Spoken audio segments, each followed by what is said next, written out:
Hello students, so this is the continuation video of the last video for the revision of the chapters for the first unit test. Okay, the last video was interrupted by a phone call, that's why that video ended there only. Okay, so I had to continue with it in the second video. So let's start with it. Okay, the question which has been started is why nitrogen has a greater first ionization enthalpy as compared to oxygen. The outer electronic configuration of nitrogen is 2s2 2p3 and that of oxygen is 2s2 2p4.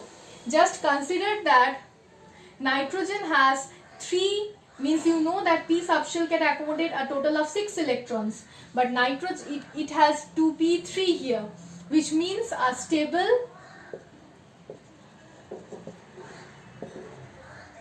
half-filled electronic, it has a stable half-filled electronic configuration. So why will it remove one electron in order to disturb its stability? So it will not remove an electron because its stability will be disturbed. So very high amount of energy will be required to remove an electron from nitrogen's 2p subshell. So the first ionization in the enthalpy of nitrogen is high.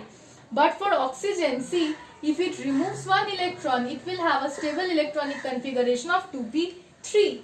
So it will easily remove the outermost electron in order to gain the stable configuration. So very less amount of energy is required to remove that electron.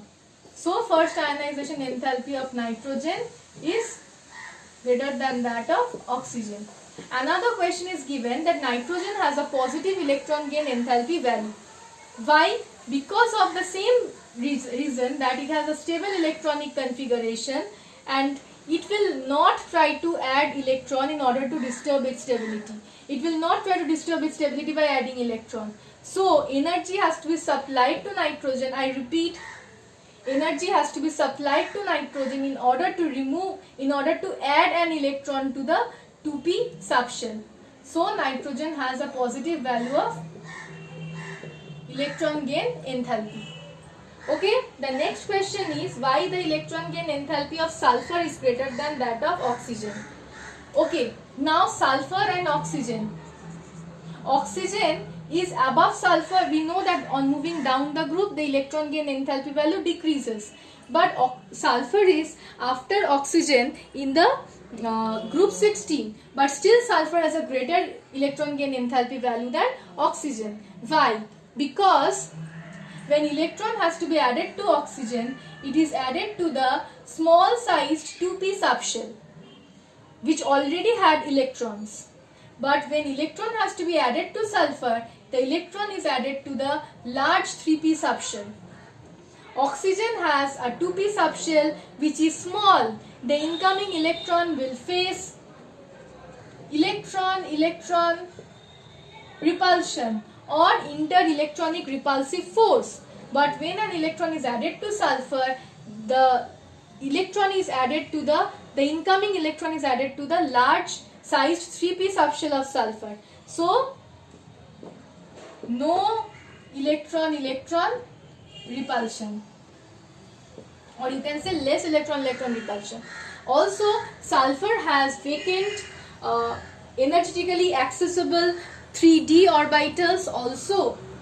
So electron can be easily added to sulfur as compared to that of oxygen. So it has a greater value of electron gain enthalpy than sulfur. The next question is magnesium has lower electron gain enthalpy than sodium. This question will be similar to that why group 2a elements have lower electron gain enthalpy than group 1a elements. Under this heading in the study material,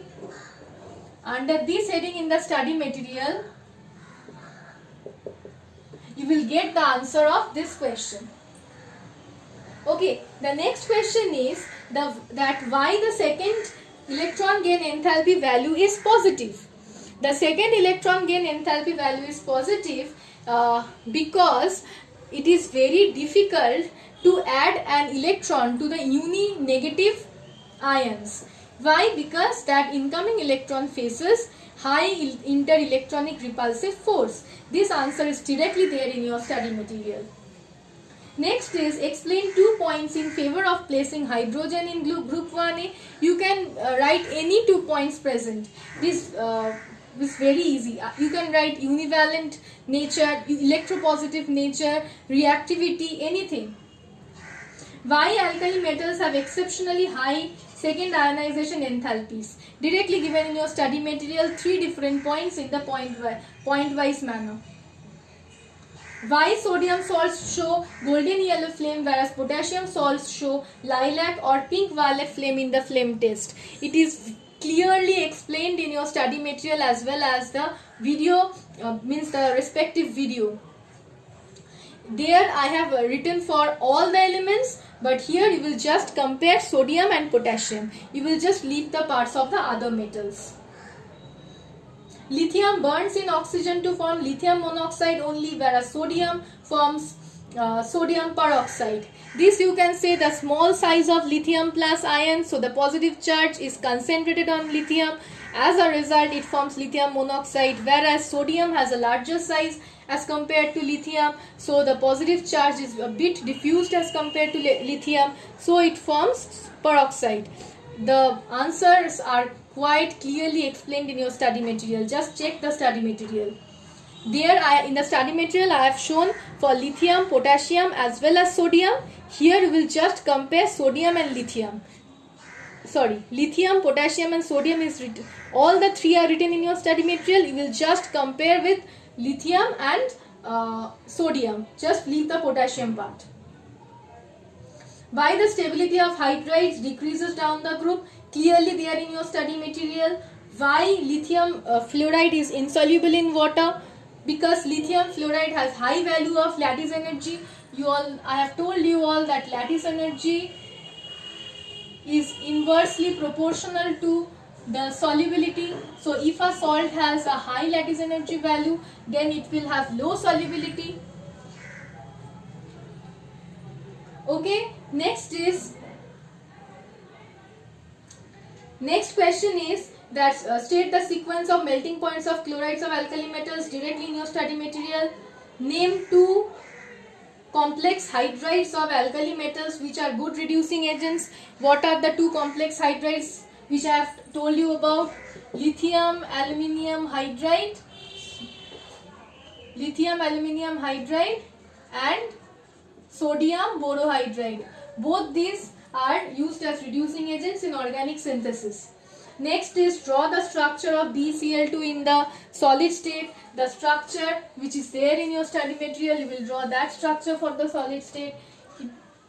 Beryllium with 4 bonds, 2 only covalent and 2 coordinate bonds. And this continues. This is a polymeric structure. You all know about it. Okay? Okay? The next question is, state the increasing order of stability of carbonates of alkaline earth metals down the group. This is directly there in your study material. Why lithium shows anomalous behavior? Lithium shows anomalous behavior because of 3 reasons.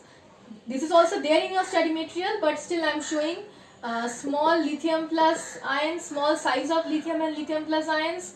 Next is high values of electron ionization enthalpy and electronegativity as compared to the other metals, and high polarizing power of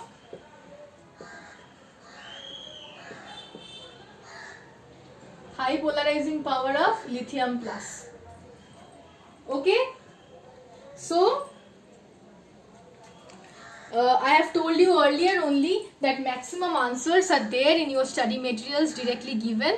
So please study from your study material. Please note this point. Study well for your exam. Best of luck. Thank you.